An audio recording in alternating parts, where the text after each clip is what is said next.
ایک مرتبہ جرمنی کی یونیورسٹی ہے میوخ یونیورسٹی، اس میں جو تھیولوجیکل ڈپارٹمنٹ تھا اس میں یہ بات چلی کہ مسلمان بڑا دعویٰ کرتے ہیں کہ ہمارا قرآن پاک محفوظ ہے، ہم اس کو ویریفائی تو کریں۔ چنانچہ انہوں نے پتہ نہیں کتنے $1,00,000 یا $1 ملین اس کام کے لیے مخصوص کر دیا بجٹ۔ ایک الگ عمارت بنائی گئی اور پھر اس میں سٹاف رکھا گیا، اور دنیا کے مختلف ملکوں سے شہروں سے انہوں نے قرآن مجید خریدے۔ مقصد یہ تھا کہ بھئی مختلف جگہوں پہ پرنٹ ہو رہے ہیں مختلف ملکوں میں، تو کہیں نہ کہیں تو آپس میں کچھ تبدیلی نکل آئے گی۔ 40,000 قرآن مجید خریدے گئے، تو 40,000 قرآن مجید سے تو کئی کمرے بھر گئے۔ پھر انہوں نے سٹاف رکھا کہ ان کو ویریفائی کرو آپس میں، چنانچہ کئی 100 بندے رکھے اور وہ ایک ایک صفحہ کھول کے بیٹھتے اور ایک ایک حرف کو کمپیئر کرتے۔ کئی سال لگے 40,000 قرآن مجید کو کمپیئر کرنے کے بعد وہ اس نتیجے پر پہنچے کہ کسی میں ایک نقطے کا بھی فرق نہیں تھا۔ انا نحن نزلنا الذکر وانا لہ لحافظون، بے شک اس قرآن مجید کو ہم نے ہی نازل کیا اور اس کی حفاظت کے بھی ہم ہی ذمہ دار ہیں۔ آج بھی الحمدللہ پوری دنیا میں قرآن مجید محفوظ ہے۔ قرآن مجید میں کوئی آدمی غلطی کو شامل کر سکتا ہے لیکن وہ غلطی قرار نہیں پکڑ سکتی، یہ یاد رکھیں۔ ایسا پاسبل ہے کہ کوئی بدنیت پرنٹر ہو اور وہ قرآن مجید کو اس طرح سے چھاپے کہ کہیں نقطوں کا فرق ہو، کہیں حرف کا فرق ہو، پاسبل ہے، لیکن وہ قرار نہیں پکڑے گی غلطی۔ جب کسی حافظ کے ہاتھ میں جائے گی وہ فوراً نشاندہی کر دے گا اور غلطی کو دور کر دیا جائے گا۔ لا یأتیہ الباطل من بین یدیہ ولا من خلفہ، یہ اللہ تعالی کی طرف سے حفاظت ہے قرآن مجید کی۔ چنانچہ حفاظت قرآن کی یہ تاریخ ہے۔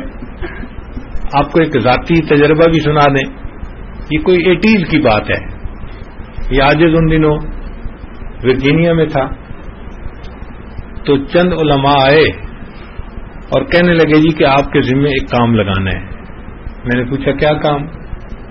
کہنے لگے جی کہ یہاں پر ایک انٹرفیتھ کونسل بنی ہوئی ہے جس میں مختلف مذاہب کے لوگ ہیں اور وہ آپس میں مل بیٹھتے ہیں ہفتے 10 دن میں ایک مرتبہ، اور آپس میں ایک دوسرے کے قریب آنے کی، ایک دوسرے کے دین کو سمجھنے کی بات چیت کرتے ہیں، تو آپ کو وہاں بھیجنا ہے۔ میں نے انکار کر دیا، بھائی نہیں، میں تو اس قابل نہیں ہوں کہ میں وہاں جا سکوں۔ انہوں نے کہا جی کہ پرابلم یہ ہے کہ ہم نے وہاں پر پہلے ایک عالم کو بھیجا جو باقاعدہ دارالعلوم سے فارغ التحصیل عالم تھے، لیکن جو لوگ وہاں تھے ربائی، پادری، ہندو، دوسرے وہ شاطر تیز لوگ تھے، انہوں نے اس سے سائنس کے سوال پوچھنے شروع کر دیے کہ قرآن مجید میں اس کے بارے میں کیا ہے، اس کے بارے میں کیا ہے۔ اب وہ عالم سائنس کو نہیں جانتے تھے کہ جی 7 زمینیں ہیں، 7 آسمان ہیں، اس کو ایکسپلین کریں، تو وہ تو نہیں جانتے تھے، تو چنانچہ وہ اس کو چپ کروا دیتے تھے۔ تو عالم نے کہہ دیا جی میں وہاں نہیں جا سکتا۔ پھر ہم نے کیا کیا کہ ہم نے ایک PhD ڈاکٹر تھے ان کو بھیجا کہ چلو بھائی یہ سائنس کی باتیں ان کو بتا سکیں گے۔ جب ان کو پتہ چلا یہ PhD ڈاکٹر ہیں تو انہوں نے عربی کی زبان باتیں پوچھنی شروع کر دی کہ بھئی یہاں یہ لفظ ہے اور یہاں یہ لفظ ہے، تو یہ عربی میں فرق کیوں ہے؟ اب صاف ظاہر ہے کہ وہ صرف نحو میں اتنے ماہر نہیں تھے تو وہ جواب نہ دے سکتے تھے، تو وہ بھی تنگ ہو گئے۔ پھر ہم نے ایک بندہ ایسا ڈھونڈا کہ جو عالم بھی تھے اور ان کی یونیورسٹی کی تعلیم بھی تھی۔ کہنے لگے ان کو پتہ چل گیا، تو چند دنوں کے بعد انہوں نے اس سے روحانیت کے مسئلے پوچھنے شروع کر دیے کہ جی اسلام میں یہ تزکیہ کیا ہے، تصفیہ کیا ہے، احسان کیا ہے، تو وہ عالم تو نہیں جانتے تھے، تو پریشانی ہوئی۔ کہنے لگے اب وہاں کوئی جا ہی نہیں رہا، لہذا جب کوئی بندہ نہیں ہوتا تو پھر ان کے دل میں جو آتا ہے وہ بات کرتے ہیں، تو ہم آپ کو لے جانا چاہتے ہیں۔ تو میں نے دل میں سوچا ٹھیک بندہ ڈھونڈا ہے، jack of all trade but master of none. تو اس کی اہمیت کو دیکھتے ہوئے میں نے کہا ٹھیک ہے بھائی میں انشاءاللہ وہاں جاؤں گا۔ ہم لوگ وہاں گئے اور ہم نے جا کے ان کو اپنا نام بتا دیا اور کہہ دیا کہ آئیں گے. تو میں نے ان کو کلیئرلی کہا کہ میں عالم نہیں طالب علم ہوں.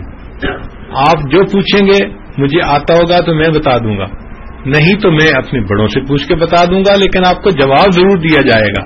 ایسا نہیں ہوگا کہ آپ کو جواب نہ دیں. تو وہ مطمئن ہو گئے. چنانچہ وہاں آنا جانا شروع کر دیا. اب وہاں 2-3 یہودی تھے جو ربائی تھے. یہودیوں کے عالم کو ربائی کہتے ہیں. کچھ عیسائی تھے, ان کے پادری تھے, وہ بھی آتے تھے. ہندو بھی تھے اور مذاہب کے لوگ بھی تھے. تو میرے لیے بھی ایک نیا ایکسپیرینس تھا. عجیب بات ہے کہ اس میں جو ربائی تھا نا, وہ مجھے آتے جاتے بڑے غور سے یوں دیکھتا رہتا تھا. تو شروع میں تو میں اپنے ذہن میں سوچتا تھا کہ یہ مجھے دیکھتا ہے پگڑی میں, جبے میں, تو یہ دیکھتا ہوگا کہ یہ آثار قدیمہ کدھر سے آ گیا. میرے ذہن میں یہی گمان تھا. لیکن اللہ کی شان کہ ایک دفعہ میں جب گزر رہا تھا تو وہ مجھے دیکھ کے کہتے ہیں, mister Ahmed, you always come with a different respective look. اس دن مجھے احساس ہوا کہ نہیں, یہ آثار قدیمہ نہیں سمجھتا, بلکہ سنت کی مقناطیسیت ایسی ہے کہ اس کو سنت اچھی لگتی ہے. وہ دل میں یہ سوچ رہا ہوگا کہ ایسا تو حضرت موسیٰ علیہ السلام کی سنت تھی تو میں تو اس کو نہ اپنا سکا, اور یہ مسلمان ہے اور اس نے موسیٰ علیہ السلام کی سنت کو بھی اپنایا ہوا ہے, جبے کو بھی اپنایا ہوا ہے. تو اس کے دل پہ نا ایک ہیبت تھی سنت کی. تو مجھے اور خوشی ہو گئی کہ چلو الحمدللہ اللہ تعالیٰ نے سنت کو اتنی مقناطیسیت دی ہے کہ لوگ اس کو پسند کرتے ہیں. اب یہ سلسلہ کئی مہینے چلتا رہا. ایک دن ایسا ہوا کہ جب میٹنگ ختم ہوئی تو جو سیکرٹری تھا اس نے پوچھا کہ جی اگلی میٹنگ کا ایجنڈا کیا ہوگا. تو میرے ذہن میں ایک بات آئی. میں نے کہا جی کہ اگلی میٹنگ میں ہر مذہب والا, ان کے پاس جو کلام الہی ہے نا, ورڈ آف گاڈ جس کو کہتے ہیں, وہ اس کی تلاوت کر کے سنائے. تو سیکرٹری کو یہ بات بڑی اچھی لگی. اس نے کہا ویری گڈ, برائٹ آئیڈیا, اور اپروو کر دیا. اب ہم چلے گئے. نیکسٹ میٹنگ میں جب وہاں پہنچے تو اس نے جب شروع کی اپنی میٹنگ, اس نے کہا جی مسٹر احمد کہ آپ نے یہ مشورہ دیا تھا, جو بولے وہی کنڈی کھولے, لہذا اب آپ شروع کریں, آپ اپنے ورڈ آف گاڈ کو سنائیں. چنانچہ میں تیاری کر کے گیا تھا. کتابوں میں ہم نے پڑھا کہ جو کچھ اللہ نے پہلی آسمانی کتابوں میں اتارا وہ سب کچھ اللہ نے قرآن پاک میں اتار دیا. جو قرآن مجید میں اترا وہ سارا کا سارا سورہ بقرہ میں آ گیا. جو سورہ بقرہ میں ہے وہ سارا کا سارا سورہ فاتحہ میں آ گیا. اس لیے اس کو فاتحۃ الکتاب کہتے ہیں. یہ پریفیس ہے, یہ سمری ہے پورے قرآن پاک کی. تو یہ دل میں بات آئی کہ اچھا, چونکہ قرآن پاک میں کی یہ پوری سمری ہے سورہ فاتحہ, تو میں ان کے سامنے سورہ فاتحہ کی تلاوت کروں گا. چنانچہ میں نے سورہ فاتحہ کی تلاوت کی, اور پھر ٹوٹے پھوٹے لفظوں میں جو اس کا ترجمہ میں بیان کر سکا تو میں نے ان کو بتا دیا. خوش ہو گئے. اس کے بعد پھر ایک عیسائی پادری بیٹھا ہوا تھا, اس کی باری آئی. تو اس نے اپنی بائبل نکالی اور اس میں پہاڑی کا واز, وہ ان کا مشہور واز ہے, یہ بڑا لہک لہک کے پڑھتے ہیں کہ عیسیٰ علیہ السلام نے کہا کہ کوئی تمہارے ایک گال پہ تھپڑ لگائے تو تم اس کو دوسرا گال بھی پیش کر دو, اور ایسے محبت سے پیش آؤ. اس نے اس کو پڑھنا شروع کیا. جب اس نے پڑھنا شروع کیا تو میں نے ہاتھ اٹھایا اور سیکرٹری سے کہا جی کہ میں آپ کے ساتھ کوئی بات شیئر کرنا چاہتا ہوں. اس نے کہا کیا؟ میں نے کہا جی کہ ایجنڈا تو یہ تھا کہ ہر مذہب والا جو ان کے ہاں ورڈ آف گاڈ ہے اس کو ریسائٹ کرے گا. تو میں پوچھتا ہوں کہ کیا بائبل انگلش زبان میں اتری تھی جو یہ انگلش پڑھ رہے ہیں؟ اب وہ سمجھ گئے کہ اتری تو تھی عبرانی زبان میں, اور ہم تو یہ اس کا ٹرانسلیشن پڑھ رہے ہیں, یہ ورڈ آف گاڈ تو نہیں کہلا سکتا. تو وہ ایسا کوشچن تھا کہ جس پہ وہ حیران ہو گیا. تھوڑی دیر تو خاموشی رہی. پھر اس کے بعد آگے جو ربائی بیٹھا تھا نا, وہ بہت تیز آدمی تھا.